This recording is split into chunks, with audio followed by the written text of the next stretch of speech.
Class 10th के math के एक और इम्पोर्टेंट ऑब्जेक्टिव वीडियो में आप सभी का स्वागत है। आज के इस वीडियो क्लास के माध्यम से हम लोग आपके क्लास 10th के मैथ के चैप्टर 2 अर्थात कि पॉलिनोमियल बहुपद से इम्पोर्टेंट ऑब्जेक्टिव प्रश्नों की चर्चा करेंगे। इसकी खास बात यह है कि सभी एनसीईआरटी के नए पैटर्न पर आधारित प्रश्न होंगे। उसके साथ साथ तो इसमें हम उन्हीं प्रश्नों को कवर करेंगे जो इस साल बोर्ड परीक्षा में जिनके पूछे जाने की संभावना सबसे ज्यादा है। और आज के इस वीडियो क्लास में जो भी आपको प्रश्न मिलेगा वो बिल्कुल बोर्ड में जैसे प्रश्न आता है इंग्लिश और हिंदी माध्यम दोनों में, वैसे ही इंग्लिश और हिंदी मीडियम दोनों छात्रों के लिए आज का एक क्लास उपयोगी है। तो चलिए एक एक प्रश्न को लेकर समझते हैं। पहले यहाँ पे आपकी जानकारी के लिए हम बता दें कि क्लास 10th के मैट्रिक बोर्ड परीक्षा में ऑब्जेक्टिव प्रश्न की बढ़ती हुई संख्या को देखते हुए हम लोग आपके सभी सब्जेक्ट के चैप्टर वाइज ऑब्जेक्टिव प्रश्नों की लगातार चर्चा कर रहे हैं। जिस क्रम में मैथ में हम लोग आपके प्रथम चैप्टर अर्थात कि रियल नंबर के ऑब्जेक्टिव प्रश्नों की चर्चा पीछे कर चुके हैं।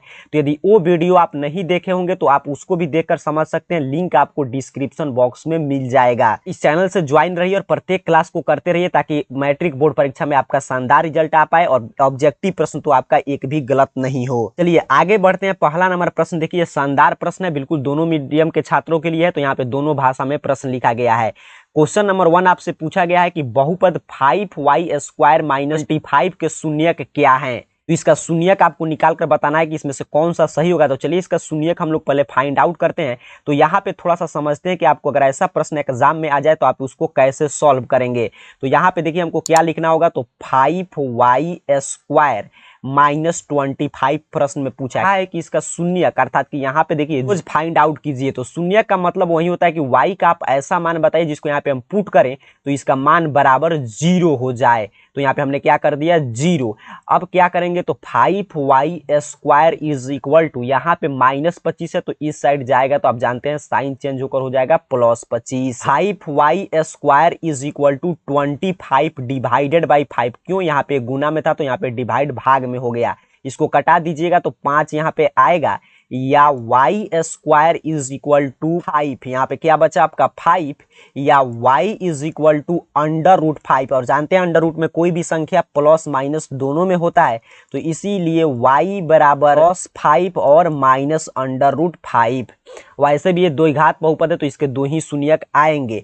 अब यहाँ पे देखिए +5 और -√5 कहाँ पे है तो इस ऑप्शन में दिया नहीं गया। यहाँ पे ध्यान से देख लीजिए, यहाँ पे भी नहीं दिया गया है, यहाँ पे दोनों प्लस में है। तो ऑप्शन सी पर देखिए एक +√5 और एक -√5 दिया गया तो यही आंसर हो जाएगा। उम्मीद करता हूँ इस प्रश्न को आप बिल्कुल डिटेल में समझे होंगे। ऐसा प्रश्न एग्जाम में पूछेगा तो आपसे गलत नहीं होगा। तो इसीलिए एक एक प्रश्न को कॉन्सेप्ट से समझते चलिएगा। आगे बढ़ेंगे। दूसरा नंबर प्रश्न देखिए आपसे कह रहा है कि एक द्विघात बहुपद के शून्यकों का योग तथा गुणनफल क्रमशः 3 तथा 40 है तो द्विघात बहुपद क्या होगा। अर्थात कि आपसे क्वाड्रेटिक पॉलिनोमियल क्या होगा जिसका शून्यकों का योग मतलब अल्फा प्लस बीटा। अगर मान लीजिए बहुपद का दो शून्यक अल्फा बीटा हो तो शून्यकों का योग दिया है यहाँ पे 3 अर्थात कि अल्फा प्लस बीटा 3 है और शून्यकों का गुणनफल अर्थात कि अल्फा इंटू बीटा दिया है -40। तो जब शून्यकों का योगफल और शून्यकों का गुणनफल मालूम हो तब हम द्विघात बहुपद निकालने के लिए अर्थात कि क्वाड्रेटिक पॉलिनोमियल निकालने के लिए आप जानते होंगे किस सूत्र का प्रयोग करते हैं। अगर आपको मालूम होगा तो नीचे कमेंट बॉक्स में बताते चलिए। तो इसके लिए हम सूत्र का प्रयोग करते हैं x² - alpha plus beta into x plus alpha into beta. ये फार्मूला आप पढ़े होंगे अर्थात कि x² - शून्यकों का योग इंटू x प्लस शून्यकों का गुणनफल। अब x² तो फार्मूला से है तो वैसे ही रहने देंगे। अल्फा प्लस बीटा अर्थात कि शून्यकों का योग प्रश्न में दिया था 3 तो यहाँ पे मान पुट करेंगे 3x से गुना करेंगे x plus alpha into beta अर्थात कि शून्यकों का गुणनफल भी देखिए प्रश्न में दे दिया है -40 तो यहाँ पे पुट कर देंगे -40। हमारा निकल गया द्विघात बहुपद। ऑप्शन ए पे दिया गया देखिए x² - 3x - 40। यहाँ पे भी आप देख सकते हैं तो यही इसका राइट आंसर हो जाएगा। तो ऐसे प्रश्न को आपको बस इसी फार्मूला को याद रखना है, इसी पे आपको बैठाकर बना देना है क्योंकि ऐसे प्रश्न एग्जाम में खूब पूछे जाते हैं।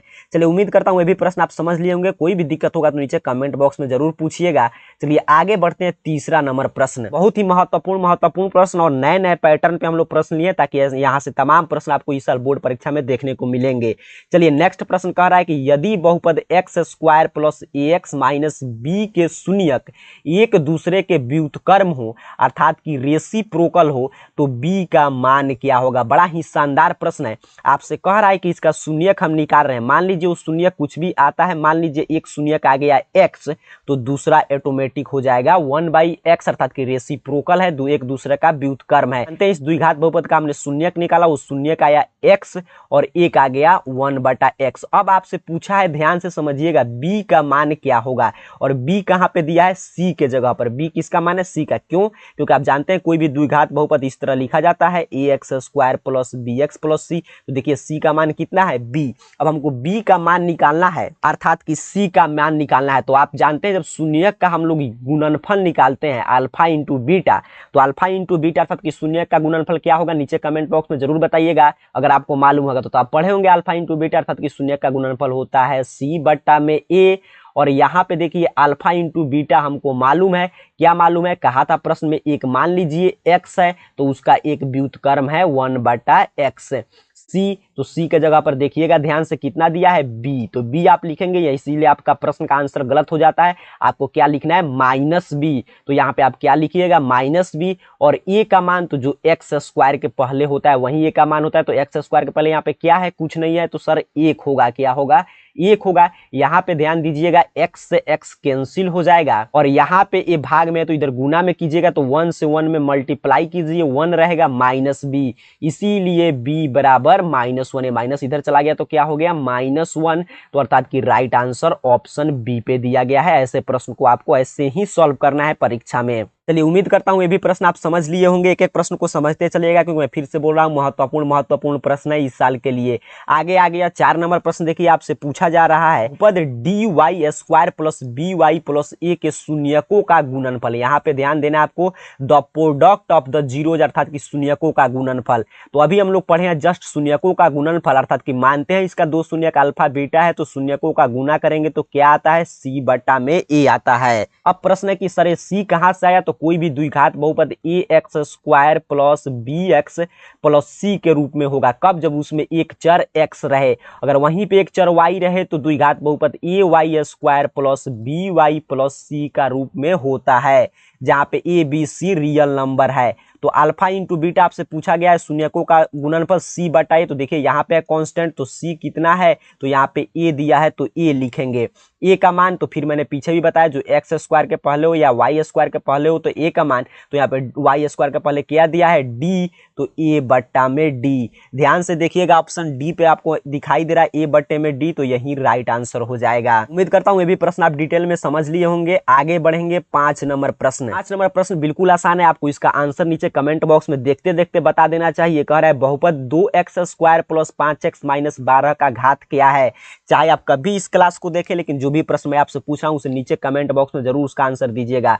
पूछा है the degree of the polynomial 2x² plus 5x minus 12। मैं आपका कमेंट का वेट कर रहा हूं कि इसका डिग्री अर्थात कि घात क्या है, आपसे पूछा गया है। बिल्कुल सही आपका जवाब है, इसका घात क्या होगा, 2 होगा। राइट आंसर हो गया 2, क्योंकि जो भी चर दिया रहता है उस चर का जो मैक्सिमम पावर है, तो यहाँ पे मिनिमम पावर कितना है, 1 और मैक्सिमम पावर है 2, तो इसलिए द्विघात बहुपद है। यही प्रश्न आपसे पूछ लिया जाए कि द्विघात, यहाँ पे 2 घात नहीं रहता तब आप क्या बोलते हैं कि इसका घात 1 है, रैखिक बहुपद है।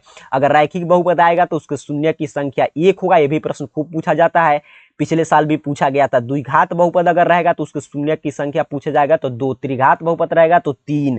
ये सभी प्रश्न आपको कॉन्सेप्ट के साथ क्लियर रखना है। ये आगे बढ़ेंगे 6ठा नंबर प्रश्न। प्रश्न आपसे पूछा गया है कि इसका मान बताइए। बिल्कुल आसान लेकिन महत्वपूर्ण प्रश्न कह रहा है कि x into x² plus 2x बराबर व्हाट। तो इसमें कुछ नहीं करना है, आपको गुना कर देना है। तो x से सर x² में मल्टीप्लाई कीजिएगा, आ जाएगा x3।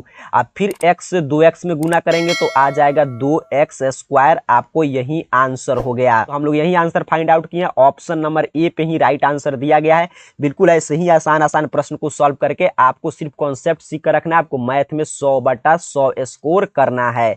चलिए आगे बढ़ेंगे। 7 नंबर प्रश्न आपके लिए आ रहा है, महत्वपूर्ण प्रश्न। कह रहा है कि अल्फा तथा बीटा, बड़ा ध्यान से समझिएगा, प्रश्न बड़ा शानदार है। समीकरण 2x² माइनस एक्स माइनस 6 बराबर 0 के मूल हो तो इसका मान बताइए। अब देखिए इसको बनाने के दो तरीके हो सकते हैं। एक तो ऐसे हो सकता है कि 2x² माइनस एक्स माइनस 6 बराबर 0, तो इसको हम लोग तोड़ेंगे फिर कि ये अपना 6 2 का निकालिएगा तो 12, अर्थात कैसे 2x² minus 4x plus 3x plus 6, फिर इसका हम शून्यक निकाल रहे हैं, फिर शून्यक आएगा उसका मान यहाँ पे रख रहे हैं। तो जानते हैं 1 नंबर का ही प्रश्न है, आप किसी भी मेथड से बनाइए, आपको आंसर से मतलब है तो इससे बनाइए तो या किसी दूसरे मेथड से बनाइए तो आंसर आपको उतना ही आने वाला है। तो चलिए पहले हम लोग फाइंड आउट करते हैं अल्फा प्लस बीटा, आसान मेथड से बनाते हैं कि जल्दी प्रश्न सॉल्व हो जाए। तो अल्फा बीटा अर्थात कि शून्यक का योगफल कितना होता है, तो शून्यक का योगफल होता है माइनस बी बटा में ए, अर्थात कि माइनस बी तो समीकरण ऐसे ही लिखते हैं ax² प्लस bx प्लस सी। तो b का मान कितना दिया, देखिए x के पहले कुछ नहीं है, -1 है तो -1, और ये क्वेश्चन का यहाँ पे जो फार्मूला का माइनस था वो माइनस, और नीचे डिवाइडेड बाई ए, तो ए का मान कितना दिया गया है 2, अर्थात कि अल्फा प्लस बीटा आपने बता दिया, आ गया 1/2 क्योंकि माइनस माइनस हो जाएगा प्लस।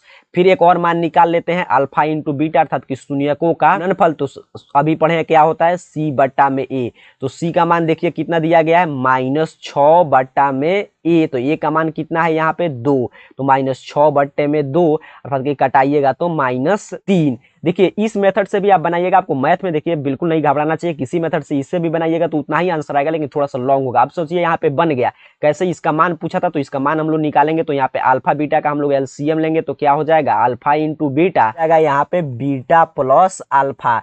तो बीटा प्लस अल्फा अर्थात कि शून्यकों का योगफल 2 + 3 या 3 + 2 कोई फर्क नहीं पड़ता है। तो अल्फा प्लस बीटा हम लोग निकाले थे, देखिए यहाँ पे कितना निकाले थे 1/2, तो यहाँ पे मान रख देंगे 1/2, और अल्फा इंटू बीटा भी हम लोग निकाल लिए, यहाँ पे देखिएगा -3, तो बटा में -3, तो 1/6, अर्थात कि -1/6 देखिए कहाँ पे दिया गया, ऑप्शन नंबर डी पे राइट आंसर होगा। ऐसे भी आप बनाइएगा तो उतना ही आंसर आएगा -1/6, लेकिन मैथ जब आसानी से बन जाए तो उसे ज्यादा लंबा नहीं करना चाहिए। उम्मीद करता हूं इस प्रश्न को आप समझ लिए होंगे। देखिए इसमें हम लोग क्या किए हैं, पहले अल्फा प्लस बीटा अर्थात कि शून्यकों का योगफल हमको फार्मूला मालूम है उस पे निकाल लिए, फिर अल्फा इंटू बीटा अर्थात कि शून्य का गुणनफल निकाल लिए, फिर इसका एलसीएम लेकर डायरेक्ट मान पुट करके और इसका आंसर फाइंड आउट कर लिए हैं। अब देखते हैं 8 नंबर प्रश्न।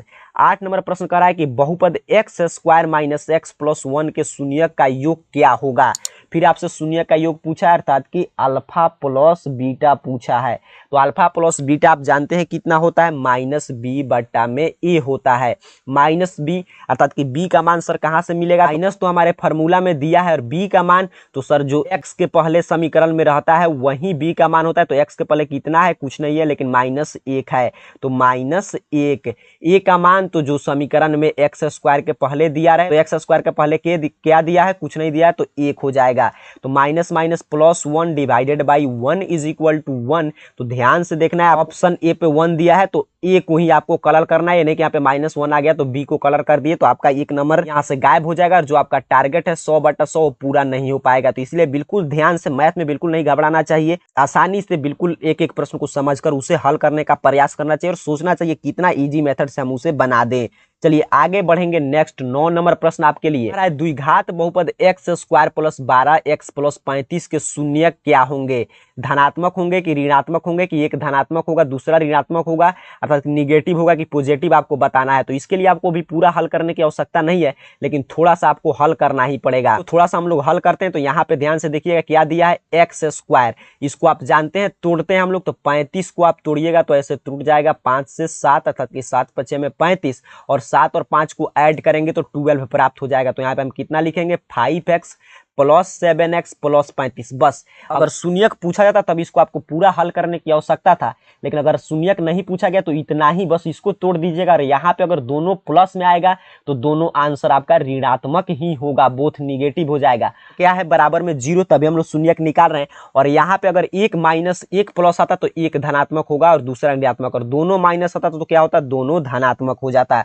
आप समझे होंगे, उम्मीद करता हूँ मेरे बात भी आपको नहीं समझ में आ रहा है तो इसको पूरा हल कीजिएगा, तभी आंसर वही आएगा। चल के भी आप चेक कर सकते हैं, अगर आपको कुछ भी नहीं समझ में आए तो x कॉमन हो जाएगा, यहाँ पे x प्लस 5, और यहाँ पे क्या कॉमन हो जाएगा आपका 7, तो यहाँ पे भी हो जाएगा x प्लस 5। तो 2 आ गया, एक आया आपका अंदर वाला लेंगे हम लोग x प्लस 5, एक बाहर वाला x प्लस 7 बराबर 0। तो इसीलिए x बराबर है प्लस 5 इधर आके हो गया -5, प्लस 7 है तो -7। तो मैंने वही बताया दोनों क्या आएगा, ऋणात्मक। और आंसर पूछा जाता तो ऐसे आप बनाकर आंसर भी दे सकते थे। चलिए आगे बढ़ेंगे। 10 नंबर प्रश्न आपसे कह रहा है कि यदि बहुपद y square minus Y minus 6 के शून्यक अल्फा बीटा है तो अल्फा इंटू बीटा क्या होगा। आपसे क्या पूछा है, अल्फा इंटू बीटा क्या होगा, अर्थात कि शून्यक का गुणनफल। शून्यक का गुणनफल क्या होता है, c बट्टा में a। c कहाँ से मिलेगा सर, तो कोई भी द्विघात बहुपद होता है, a अगर y होगा तो a y square plus B Y plus c के रूप का होगा। c जो कांस्टेंट है, कांस्टेंट कितना है, फिर 6 मत बोलिएगा, -6 है। और a जो अर्थात कि y स्क्वायर के पहले हो या x स्क्वायर के पहले, तो इसके पहले क्या है, कुछ नहीं है, तो इसका आंसर क्या आ जाएगा फाइनल, -6 बी राइट आंसर हो जाएगा। यदि आप भी मेरे साथ इस प्रश्न को हल किए होंगे तो जरूर नीचे कमेंट बॉक्स में बताइएगा कि आपका 10 में से कुल कितना प्रश्न सही हुआ। साथ इस क्लास को लाइक जरूर कर दीजिएगा। मिलेंगे फिर किसी अगले वीडियो में, तब तक के लिए आप सभी को बहुत बहुत धन्यवाद।